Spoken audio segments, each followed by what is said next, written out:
بات دیکھی وہاں پر کہ پوری قوم وہ ایک لیڈر کے پیچھے چل رہی ہے، ان کا ایک روب و دبدبہ ہے. ایسا نہیں کہ لوگ ان سے ڈرتے ہیں، بلکہ یہ ہے کہ ان کی قدر کرتے ہیں. یہ قوم کیسے ترقی نہیں کرے گی کہ جو دوسروں پر انحصار نہیں کر رہی ہے، جو سوئی سے لے کر جہاز تک وہ خود بنا رہے ہیں. بسم اللہ والصلاة والسلام علی رسول اللہ وآلہ وموالا. السلام علیکم ورحمۃ اللہ وبرکاتہ. میں ایران کیوں گیا، ایران کا دورہ کرنے کا کیا مقصد تھا، اور ایران کو میں نے کیسا پایا. آج اس ویڈیو میں بتانا چاہتا ہوں کہ میرے اس دورے کے کیا خفیہ مقاصد تھے، کیا ہڈن ایجنڈا تھا. ہمارے ہاں لوگوں کو عادت ہے بال کی کھال اتارنے کی اور خفیہ مقاصد تلاش کرنے کی، تو اسی لیے انکشافات میں آپ کے سامنے کرنے جا رہا ہوں کہ آخر وہ کیا وجوہات بنی کہ ایسے وقت میں نے ایران کا دورہ کیا. سب سے پہلی جو وجہ ہے، بنیادی مقصد، اساسی غایت، وہ یہ ہے کہ ایران میں موجود اہل البیت علیہم السلام کے ادرحہ مقدسہ، یعنی ضریح مبارک، ان کے مراقد طیبہ، ان کی زیارت کرنا. اور یہ بھی آپ کو معلوم ہوگا کہ ایران کا جو طوس شہر ہے، جس کا ابھی نام مشہد ہے، مشہد جس کو مشہد مقدس کہا جاتا ہے، وہاں پر امام علی ابن موسیٰ الکاظم الرضا علیہ السلام علیہم السلام، ان کی ذریح مبارک ہے، امام علی رضا کی، جو مشہور ہیں. اور یہ صرف شیعہ ہی ان کی زیارت نہیں کرتے، بلکہ اہل سنت والجماعت کے جلیل القدر ائمہ، انہوں نے اپنی کتاب کے اندر امام علی رضا علیہ السلام ان کے حالات زندگی لکھے ہیں، جیسے ابن حبان ہو گئے. اور اہل سنت علماء بھی وہاں کی زیارت کیا کرتے تھے قدیم زمانے میں، کوئی آج کی بات نہیں ہے. اور اس کا حوالہ ریفرنس میں نے کتاب الثقات جو کہ ابن حبان کی ہے، ان کے حوالے سے جو میں نے ویڈیو بنائی ہے مشہد مقدس کی ڈاکومنٹری، اس میں نے یہ حوالے دیے ہیں، وہ ویڈیو آپ دیکھ سکتے ہیں.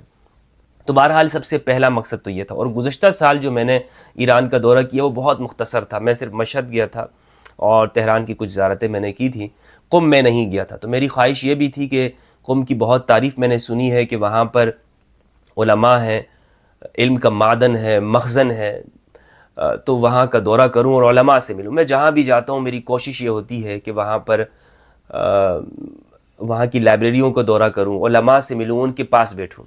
میرا یہی ایک شوق اور مشغلہ ہے، جسے آپ کہہ سکتے ہیں کہ ایک طالب علم کا جو شوق ہوتا ہے. تو قم کی میں نے بہت تعریف سنی تھی، اس لیے زیارات سے فارغ ہونے کے بعد قم میں پہلے ہم وہاں پہ گئے، اور قم میں جو زیارات موجود ہیں، جیسے حضرت فاطمہ جنہیں معصومہ قم بھی کہا جاتا ہے، وہاں ان کی زیارت کی اور وہاں کی تجلیات دیکھی، وہاں پر دعا وغیرہ کی، مناجات کی، اور پھر وہاں کے علماء سے ملاقاتیں ہوئیں. اور اسی طرح جو دیگر زیارات ہیں، مشہد میں گیا. اب اوورآل میں بتانا چاہتا ہوں کہ پورے ایران کو میں نے کیسا پایا ہے، اور وہاں جو ہماری انٹری ہوئی، دخول ہوا اس ملک کے اندر، تو وہ سب مراحل کیسے تھے. میں نے یہ ایک چیز یہاں پر لکھی ہوئی ہے اپنے موبائل کے اندر، میں اس کو نوٹ کرتا رہا. پہلی بات تو یہ بتاؤں آپ کو کہ پاکستانی وقت کے مطابق رات 9:20 پر ہم تہران ایئرپورٹ پر اترے. اور کسی ملک میں جا کر وہاں کا جو سب سے پہلے جو ایکسپیرینس ہوتا ہے، وہ وہاں کے لوگوں کو دیکھ کر، امیگریشن کی چیزوں کو دیکھ کر آپ کا جو ایکسپیرینس ہوتا ہے وہ آپ اس چیز کو محسوس کرتے ہیں.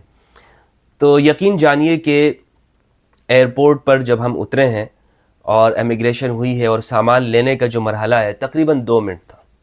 یعنی اس 2 منٹ کے اندر ہماری امیگریشن ہوئی، اور کسی نے بھی یہ ہماری اس طرح کی چیکنگ نہیں کی کہ جسم کو ہاتھ لگایا ہو اور کوئی چیز تلاش کی ہو. جسم میں وہاں پر ایئرپورٹ کے اوپر ایسا کوئی سسٹم وہاں پر دیکھنے کو نہیں ملا، اور نہ ہی کوئی اس طرح کی ایکٹیویٹی انہوں نے کی.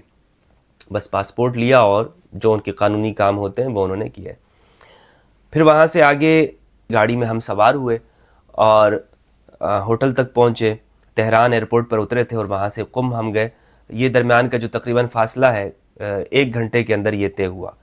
سڑکیں وہاں پر اتنی شاندار ہیں، اتنی شاندار سڑکیں ایران کے اندر بنی ہوئی ہیں کہ وہ صرف شہر ہی نہیں، جو ترقی یافتہ شہر جسے کہتے ہیں ہر ملک کے اندر ہوتے ہیں، قم ہے، مشہد ہے، تہران ہے، بلکہ وہاں کے جو گاؤں ہیں، گاؤں دیہاتوں کے اندر سڑکوں کا عالم یہ ہے کہ ہائی ویز بنے ہوئے ہیں، بڑے بڑے موٹر ویز ہیں. تو اس لیے یہ جو فاصلہ ہے قم سے تہران کا، یہ 1 گھنٹے کے اندر وہ طے ہو گیا، اور بہت الحمدللہ خیریت کے ساتھ ہم اپنے ہوٹل وہاں پر پہنچ گئے. ایران کے جو لوگ ہیں ان کو ہم نے بہت نرم مزاج پایا ہے. ہاں، ہر ملک کے اندر اونچ نیچ ہوتی ہے، اور ہمارے اردو میں کہا جاتا ہے نا کہ 5 انگلیاں برابر نہیں ہوتی، اور ہمارے پشتو میں بھی محاورہ ہے کہ 15 گوتے برابر ہی نہیں، تو 5 انگلیاں تو کبھی برابر نہیں ہوتی. اس کا مطلب یہ ہے کہ اچھے برے لوگ، چیٹر ہر طرح کے ہر ملک کے اندر ہوتے ہیں. عوام میں ملے جلے لوگ ہمیں ملے ہیں، چیٹر لوگوں سے بھی واسطہ پڑا ہے، اور اس کی میں مثال بھی آپ کو آگے جا کے دوں گا. تو لیکن یہ ہے کہ اوورآل جو لوگوں کو دیکھنے میں ملا کہ وہ لوگ صفائی کا بہت خیال رکھتے ہیں. ایران میں بہت صفائی ہے، یعنی پورے ایران کے اندر جو میں گیا ہوں میں نے دیکھا ہے، جس جگہ میں جا سکا ہوں، اور ٹرین میں بھی ہم نے سفر کیا ہے مشہد سے لے کر قم تک، تقریباً کوئی 15 گھنٹے کا یہ سفر تھا. رات کا ایک بڑا حصہ اس میں گزرا، اور پھر صبح اور جو دن کا جو وقت تھا. یعنی ایران میں نے یہ دیکھا ہے، خواہ تہران ہو، قم ہو، مشہد ہو، نیشاپور ہو، کسی جگہ پر کچرا نہیں ملے گا. کچرا، بالکل کچرا موجود نہیں ہے. اور ایسا تو ہو ہی نہیں سکتا کہ یعنی وہاں پر گٹر ابل رہے ہوں، سڑک پر چلتے ہوئے رستہ نہ ہو اور بدبو آ رہی ہو، گٹر ابل رہے ہیں، سڑک کے اوپر گندگی موجود ہے، کچرے کے ڈھیر ہیں، مچھر ہیں. یہ چیزیں ایران کے اندر دیکھنے کو نہیں ملی. تو اس چیز سے میں بہت متاثر ہوا ہوں کہ آخر یہ کیا وجہ ہے کہ یہ اتنی صفائی ہے. گویا کہ یہ سڑکوں کو بالکل پالش کرتے ہیں، اور دیکھنے کو یہ ملا کہ راتوں میں وہ سڑکوں کی صفائی ہو جاتی ہے. لوگ اپنے گھروں کا جو کچرا ہے وہ گھر کے دروازے کے باہر رکھ دیتے ہیں، اور رات کوئی گاڑی آتی ہے وہ لے جاتے ہیں. سڑک پر کوئی کھڈے موجود نہیں، جس طرح ہمارے ہاں کی حالت ہے. یعنی شارع فیصل پر بھی اگر آپ جائیں تو کھڈے آپ کو ملیں گے. نیشنل ہائی وے ملیر پر آپ جائیں، اچانک سے کھڈا آ جائے گا، اور سال گزر جاتے ہیں لیکن اس کی کوئی مرمت نہیں ہوتی ہے. اور اسی لیے ہمارے ہاں لوگوں کو کمر کا عرضہ ہے، بیماریاں بڑھ رہی ہیں، پولوشن ہے، فضائی آلودگی یہاں پر کراچی کے اندر پائی جاتی ہے. پورے ملک میں ہماری حالت یہی بنتی جا رہی ہے. تو اس طرح کا کوئی سین وہاں پر دیکھنے کو نہیں ملا ہے. اس لیے میں یہ چاہوں گا کہ جو لوگ وزٹ کرنا چاہتے ہیں اور دنیا دیکھنا چاہتے ہیں، تو سب سے پہلے، چونکہ ایران سستا بھی بہت ہے، آپ یہاں سے جا سکتے ہیں، بائی روڈ بھی جا سکتے ہیں، اور ہمارے ساتھ سرحد ملتی بھی ہے، تو اس لیے آپ بائی روڈ وہاں پر جائیں، وہاں کا وزٹ کریں. اور ہمیں سیکھنا چاہیے، اپنے پڑوس سے ہمیں سیکھنا چاہیے. انڈیا تو نہیں جا سکتے ہیں، افغانستان کے حالات بھی اس طرح ہے، کم از کم ہم ایران چلے جائیں، یا چائنا اگر جا سکتے ہیں تو ان ممالک کا دورہ کریں. کہنے کا مقصد یہ ہے کہ ہم ارد گرد لوگوں سے ملیں، تاکہ کم از کم مسلمانوں سے تو ملیں نا. مسلمانوں سے تو ہمیں کوئی روکنا نہیں چاہیے کہ ہم ان سے کیوں مل رہے ہیں اور کیا وجہ ہو سکتی ہے. اور یہاں میں پاکستانی امیگریشن کی بھی تعریف کرنا چاہتا ہوں. اس کی وجہ یہ ہے کہ جب ہم واپس یہاں پر آئے ہیں تو الحمدللہ ہم یعنی کوئی اس طرح کی تکلیف نہیں ہوئی ہے. پچھلے سال جب میں آیا تھا تو کچھ سوالات کیے گئے تھے، لیکن اس دفعہ میں نے دیکھنے کو یہ ملا ہے کہ کافی تبدیلی آئی ہے ہمارے رویوں کے اندر بھی. اور اللہ سبحانہ و تعالیٰ سے میری دعا ہے کہ ہمارے یہ رویے اسی طرح آگے جائیں، اور ہم ایک دوسرے کے اوپر شک نہ کریں، اور جو بات ہے اس کو بالکل واضح ہونی چاہیے. تو یہ بات یہاں پر میں آپ کے سامنے کرنا چاہ رہا تھا. اچھا، اسی طرح میں نے آپ کو بتایا کہ صفائی ستھرائی بہت ہے، انفراسٹرکچر جو ہے بہت مضبوط ہے. وہاں پر چیزوں کے اندر جو ملاوٹ ہے وہ آپ کو دیکھنے کو نہیں ملے گی. اور خواتین کے جہاں تک جو بات ہے، خواتین وہ اپنی بات کرنے کے اندر آزاد ہیں. اور سننے کو یہ ملتا ہے کہ وہاں پر بہت سختی ہے. اگر کوئی خاتون اس کے سر پر دوپٹہ نہیں ہے تو اس کو مارا جاتا ہے، پیٹا جاتا ہے، سر عام اس کو کوڑے لگائے جاتے ہیں. یہ اس طرح کی باتیں سنی ہوئی تھی، لیکن اس طرح کوئی چیز دیکھنے کو نہیں ملی. تہران میں ایسے خواتین کو دیکھا کہ جن کے سر پہ دوپٹے نہیں تھے، پینٹ شرٹ جینز پہنی ہوئی عورتیں ہوتی ہیں وہاں پر. اور اگر آپ کسی جگہ پہ بیٹھے ہوئے ہیں تو خاتون آ کر، آپ سیٹ خالی ہے تو خاتون آ کر بیٹھ جائے گی، خواہ گاڑی ہو یا کسی ایئرپورٹ پر آپ بیٹھے ہوئے ہیں تو وہ یہ نہیں دیکھے گی کہ آپ مرد ہیں. تو یہ چیز وہاں پر دیکھنے کو ملی ہے، اور اس طرح کے اتفاقات ہوئے ہیں. وہاں پر میں ایئرپورٹ پہ بیٹھا ہوا تھا تو ایک خاتون آ کر بیٹھ گئی. مجھے معلوم نہیں تھا کہ برابر میں خاتون بیٹھی ہوئی ہیں، اور چونکہ پینٹ شرٹ پہنی ہوئی تھی. کافی دیر بعد جب مجھے خیال آیا، میں نے اس طرف دائیں طرف دیکھا تو وہ خاتون بیٹھی تھی، تو میں پھر وہاں سے اٹھ کے چلا گیا. لیکن وہ اس چیز کو معیوب نہیں سمجھتے ہیں، وہ محسوس نہیں کرتے ہیں. تو یہ جو ایک پروپیگنڈا ہے ایران کے بارے میں، جو خاص طور پر جو ویسٹرن میڈیا جو کرتا ہے، اور اس سے متاثرہ ہمارے ہاں جو لوگ ہیں، جناب وہاں پہ خواتین پہ ظلم ہو رہا ہے، خواتین کو پابند سلاسل کیا جاتا ہے، مارا جاتا ہے، کوڑے لگائے جاتے ہیں، یہ سب اس طرح کی کوئی چیز دیکھنے کو نہیں ملی ہے۔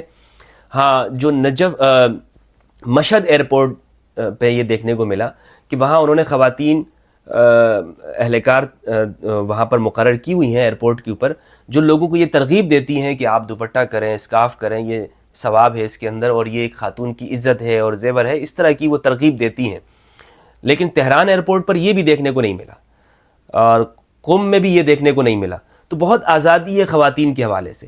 تو میں یہ کہنا چاہوں گا کہ وہ لوگ جو پروپیگنڈا کرتے ہیں اور جھوٹ بولتے ہیں، یا ویسٹرن میڈیا سے متاثر ہو کر یورپ کی جو میڈیا ہے جو پروپیگنڈا کرتا ہے ہمیشہ مسلمانوں کے خلاف اور ایران کے خلاف، پاکستان کے خلاف بھی ہوتا ہے، تو یہ اس ذہنیت سے کم از کم میں تو باہر آ گیا ہوں۔ میں نے تو اپنی آنکھوں سے دیکھ لیا کہ ایسی کوئی بات نہیں ہے، وہاں خواتین کے حقوق موجود ہیں، خاتون آزاد ہے، بالکل آزاد ہے، جس طرح ایک مرد آزاد ہے اس طرح ایک خاتون بھی آزاد ہے۔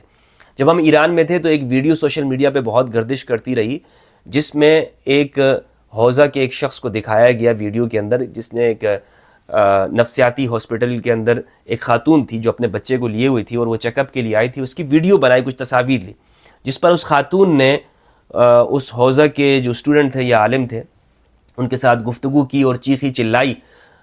تو سوشل میڈیا پہ وائرل ہوئی یہ بات۔ میں نے وہاں کے ایرانیوں کو دیکھا کہ وہ لوگ یہ کہہ رہے تھے، اور حوزہ کے لوگوں نے یہ بات کہی کہ اس میں غلطی جو ہے اس مرد کی ہے، وہ عورت کی حمایت کر رہے تھے۔ تو ایسا بالکل نہیں ہے خواتین کے حوالے سے۔ اس کو میں بار بار اس لیے کہہ رہا ہوں، کلیئر کر رہا ہوں کہ میں نے اپنی آنکھوں سے ایک چیز دیکھی ہے اور میں وہ آپ تک پہنچا رہا ہوں۔ اسی طرح یہ بات دیکھی وہاں پر کہ پوری قوم وہ ایک لیڈر کے پیچھے چل رہی ہے۔ یعنی وہاں پر ایسا نہیں ہے سڑکوں کے اوپر کہ آپ کو 50 قسم کی پارٹیوں کے جھنڈے نظر آ رہے ہوں، فلاں کو ووٹ دو، اس نشان کو دو، اور یہ ہے وہاں پر ایک جھنڈے ہیں کالے، پیلے، نیلے، ہرے قسم کے 85 قسم کے جھنڈے سڑکوں پہ لگے ہوئے ہیں، یا بڑے بڑے بل بورڈ اور سائن بورڈ لگائے ہوں اور بڑی بڑی تصویریں لگی ہوں۔ ایسا کوئی سسٹم دیکھنے کو وہاں پر نہیں ملا، کوئی چیز نہیں ملی۔ ایک ہی جھنڈا وہاں پر پورے ایران کے اندر نظر آیا، وہ تھا ایران کا جھنڈا۔ حتیٰ کہ جو مذہبی عبادت گاہیں، یعنی جو حرم ہے، زیارات کی جگہ ہے، مساجد ہے، کسی جگہ پر بھی اگر جھنڈا لگا ہوا ہے تو وہ ایران کا جھنڈا ہے۔ اس کے علاوہ اور کوئی جھنڈا کسی پارٹی کا وہاں پر مجھے دیکھنے کو نہیں ملا، جس سے میں نے یہ اندازہ لگایا کہ یہاں پر لوگ وہ ایک سسٹم کے تحت چل رہے ہیں اور ایک لیڈر کے ماتحت ہیں، جس سے ایک لیڈر کا ہونا، اس کی اہمیت ہمیں معلوم ہوتی ہے کہ لیڈر وہ ایک ایسا لیڈر یا وقت کا ایک ایسا شخص کہ جس کے پیچھے پوری قوم چل رہی ہو۔ یہ بہت ضروری ہے ہر قوم کے لیے، اور ہم اپنے لیڈران کے ساتھ کیا کرتے ہیں یہ بھی ہمارے سامنے ہے، سب ہم لوگ دیکھ رہے ہیں۔ علم والے کی قدر ہے۔ وہاں میں نے علماء کو دیکھا کہ جن کے سر پر امامہ ہے یا بزرگ ہیں علماء، ان کا ایک مقام ہے، ان کا ایک رعب و دبدبہ ہے۔ ایسا نہیں کہ لوگ ان سے ڈرتے ہیں، بلکہ یہ ہے کہ ان کی قدر کرتے ہیں۔ اور ہاں، کچھ واقعات ایسے ہوئے جو میڈیا نے دکھائے کہ خواتین نے جو امامے ہیں ان کو اتار کر سڑکوں پر پھینک دیا، لیکن ایسے واقعات کوئی بہت کم ہے، یہ نہیں کہ ہر جگہ پر ہو رہا ہے۔ اس کی بنسبت یہ دیکھنے کو ملا کہ ایک عالم کی قدر ہے۔ ایک عالم اگر کسی شعبے کے اندر ماہر ہے تو اس کو پورا موقع دیا جاتا ہے۔ وہاں میں ایسے علماء سے ملا کہ جو ایک فیلڈ کے اندر، یعنی ایک سبجیکٹ کے اندر انہوں نے زندگیاں لگا دی، اور وہ وہاں پر پڑھا رہے ہیں، زندگی ان کی لگ گئی ہے، اور وہ اس مشغلے کے اندر موجود ہیں، اور ان کی قدر کی جاتی ہے۔ ریاست کی طرف سے بھی، حکومت کی جانب سے بھی، علماء کی، حفاظ کی، جو قرآن مجید حفظ کرنے والے ہیں، میرٹ کی بنیاد کے اوپر ان کو آگے عہدے بھی دیے جاتے ہیں۔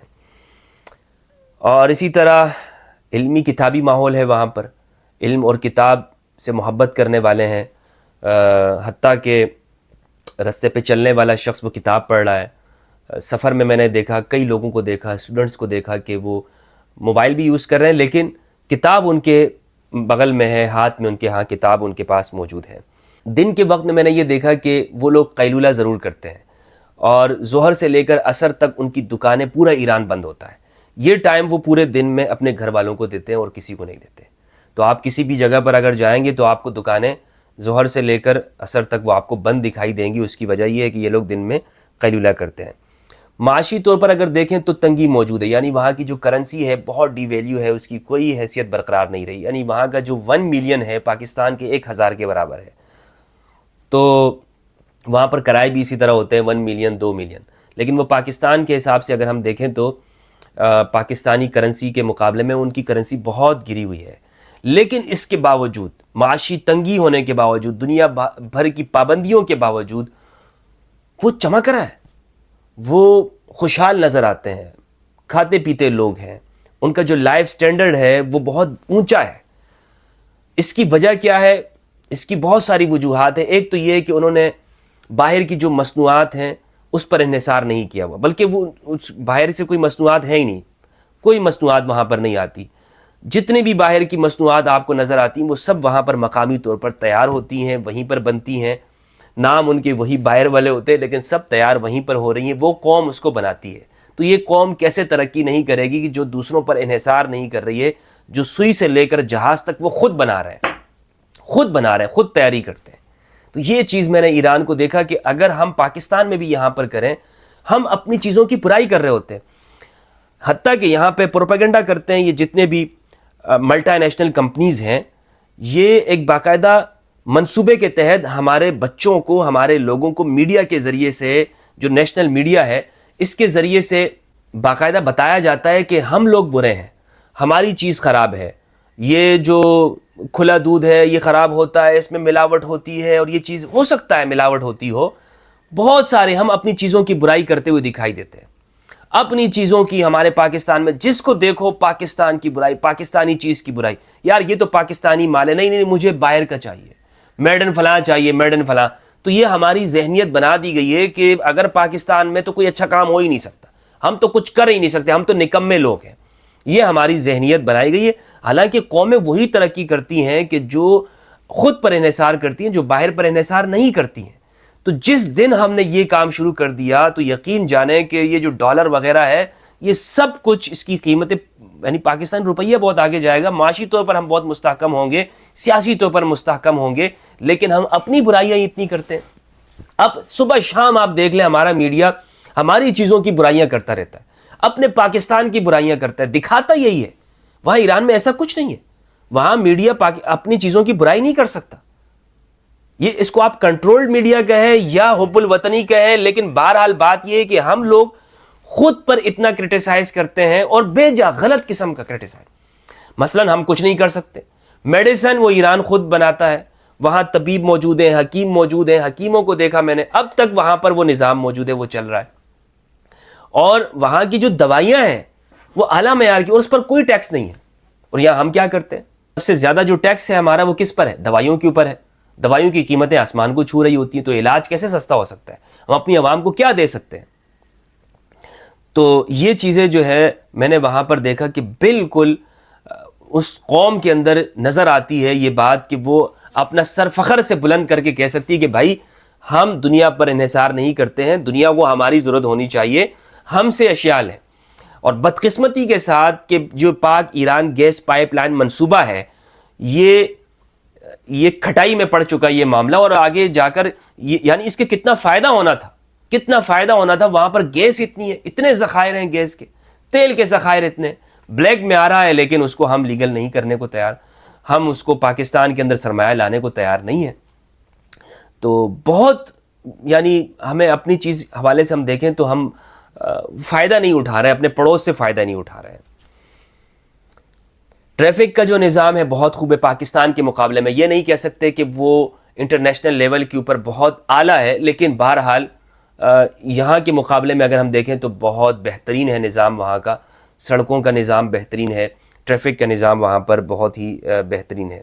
کتنا ہی دور دراز علاقہ ہو آپ کو وہاں پر سڑک نظر آئے گی، اور بہترین، جس طرح ہمارے ہاں موٹر ویز ہیں اس طرح کی سڑکیں آپ کو نظر آئیں گی، اور صفائی کے ساتھ، صفائی ستھرائی تو وہاں پر یعنی یوں سمجھ لیں کہ اعلیٰ درجے کی وہاں پر صفائی ستھرائی ہے، سڑکوں کا نظام بہتر ہے، اور آپ کو کسی بھی جگہ پر کوئی کچرا وغیرہ نظر نہیں آئے گا۔ جرائم کا ریشو کم ہے، ہاں بعض لوگوں نے بتایا یہاں پر کہ بائکیں وغیرہ وہ چوری ہوتی ہیں، گاڑیاں چوری ہوتی ہیں، لیکن ایسا نہیں ہے کہ آپ رستے میں جا رہے ہیں اور آپ سے کوئی گن پوائنٹ پر اس طرح کوئی چھینا جھپٹی کر لے۔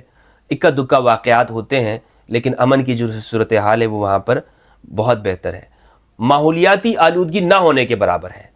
کسی بھی شہر میں جا کر آپ وہاں پہ اگر وزٹ کریں، پیدل جائیں، اور تو آپ کے جو کپڑے ہیں وہ ایسا نہیں ہے کہ یہاں جو کالر ہے، یہاں پر تو یہ ہوتا ہے نا کہ ہم ایک ہی دن کے اندر اگر ہم باہر نکلیں، مثلا ملیر سے ہم اگر سفر کریں گلشن اقبال تک چلے جائیں، یا اس طرف ہم ناطا خان کی جانب چلے جائیں، یا کسی علاقے میں کرنگی کی طرف جائیں، لانڈی کے علاقوں میں چلے جائیں، آپ 1 گھنٹے بعد اپنے کپڑوں کو دیکھیں گے، اگر سفید کپڑے آپ نے پہنے ہیں تو اس کا تو بالکل حشر نشر ہو جاتا ہے، اور یعنی میل کچیل آ جاتی ہے، اور ایسا لگتا ہے کہ کتنے دن ہو گئے ہیں یہ کپڑے پہنے ہوئے۔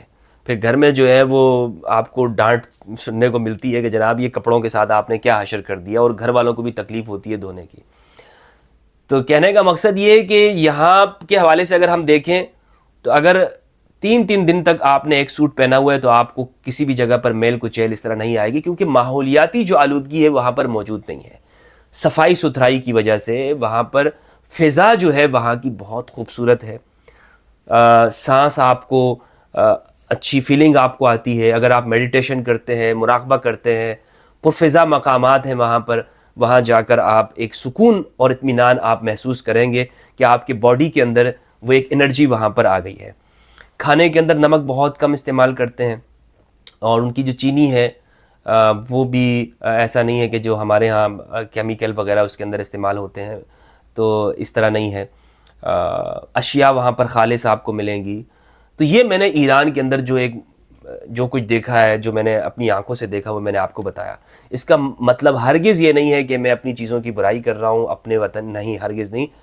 یعنی میرا تو نظریہ یہی ہے کہ سب سے پہلے پاکستان، اور پاکستان یہ بہتر ہو ہر حوالے سے، لیکن بہرحال ایک افسوس ہوتا ہے کہ ایک وہ ملک جس پر دنیا بھر میں سب سے زیادہ پابندیاں ہیں، شمالی کوریا سے بھی زیادہ پابندیاں ہیں، وہ ملک ترقی کر رہا ہے اور اپنے عوام کو جواب دہ ہے، وہاں کی لیڈرشپ جواب دہ ہے، تو ہم آخر ایسا کیوں نہیں ہیں؟ تو یہ وہ خفیہ مقاصد تھے، مشکوک مقاصد تھے جو میں نے وہاں پر اس کو دیکھا ہے، اور باقی علمی طور پر میں نے استفادہ کیا، وہاں پر علماء سے ملا ہوں، جلیل القدر علماء سے وہاں گفتگو ہوئی ہے۔ انشاءاللہ ان ویڈیوز کو میں پبلک بھی کرنے کی کوشش کروں گا کہ جہاں تک ممکن ہو سکے، عربی زبان میں ہوئی ہیں، اور اس کو میں ٹرانسلیٹ کر کے آپ کے سامنے پیش کر سکوں۔ باقی لوگوں سے، پاکستانی لوگوں سے ملاقات ہوئی، جہاں بھی جاتا تھا اگر کوئی پاکستانی وہاں پہ مجھے ملتا، خاص طور پر جو حرم کے ارد گرد کے علاقے ہیں، سیلفی لینے کی کوشش کرتے، تو میں کسی کو منع کرتا نہیں ہوں، اور میں یہ دیکھتا نہیں ہوں کہ کون شخص ہے، سیلفی اگر کوئی لے رہا ہے، بنانا چاہتا ہے تو میں اس کے ساتھ سیلفی بنا لیتا ہوں، خواہ میری جان پہچان ہو یا نہ ہو۔ اکثر لوگوں سے تو میری جان پہچان نہیں ہوتی ہے، تو سیلفی لوگ بنانے کی وہ ایک محبت ہے لوگوں کی، اس لیے میں کسی کو منع نہیں کرتا ہوں، اور ان لوگوں کا میں شکریہ ادا کرنا چاہتا ہوں کہ اللہ سبحانہ و تعالی ہمارے دلوں کو صاف کر دے، اور یہ ہم بھائی ہیں۔ پاکستان، یہ جتنے بھی ہمارے پڑوسی ممالک ہیں، ہمارے ان کے ساتھ تعلقات بہتر ہوں۔ میری یہی خواہش ہے، یہی تمنا ہے کہ ہم مسلمان ممالک کے اندر اتنی قربت آ جائے، اتنی قربت آ جائے کہ جتنی آج ہم یورپ کے اندر دیکھتے ہیں۔ ہماری کوشش ہوتی ہے نا کہ ہم یہاں سے نکل کر یورپ کے ممالک میں چلے جائیں، اور پھر وہاں ایک شنجن کا ویزا آ جاتا ہے، پھر پورے یورپ میں آپ گھوم سکتے ہیں۔ یہی ہم سنتے رہتے ہیں نا، اور لوگ کوشش کرتے ہیں جناب پرتگال نکل جائیں اور وہاں سے پھر پورے یورپ میں پھیل جائیں۔ تو یہ چیز ایسا کیوں نہیں ہو سکتا کہ ہم اگر کوئی پاکستان کا ویزا لے لے تو ایران بھی جا سکے، وہ سعودی عرب بھی جا سکے، وہ امارات بھی، UAE بھی، اور قطر، ترکیہ، ان سب ممالک جا سکے۔ کیوں؟ ہم مسلمانوں کا آپس میں ٹرسٹ نہیں ہے نا۔ اسلام ہمیں یہی حکم دیتا ہے کہ ہم آپس میں یہ بھروسہ قائم کریں، انما المؤمنون اخوہ، مومن بھائی بھائی ہیں۔ کہاں بھائی؟ قرآن ہمیں درس دے رہا ہے، لیکن ہم نے اپنی الگ الگ شناختیں قائم کی ہوئی ہیں، الگ الگ شناختیں، اور اسی کے اوپر جھگڑے، اسی کے اوپر ایک دوسرے کے گلے کاٹ رہے ہیں، اسی کے اوپر ایک دوسرے کو مار رہے ہیں۔ تو یہ وہ ساری چیزیں ہیں کہ جو میں نے ایران میں دیکھی ہیں۔ میں دعا گو ہوں پروردگار سے کہ اللہ رب العزت ہم سب کو یہ توفیق عطا فرمائے کہ ہم یہ کوشش کریں کہ ہم غلط فہمیوں کا خاتمہ کریں اور ایک دوسرے کے قریب ہونے کی کوشش کریں۔ بہت بہت شکریہ۔ السلام علیکم ورحمۃ اللہ۔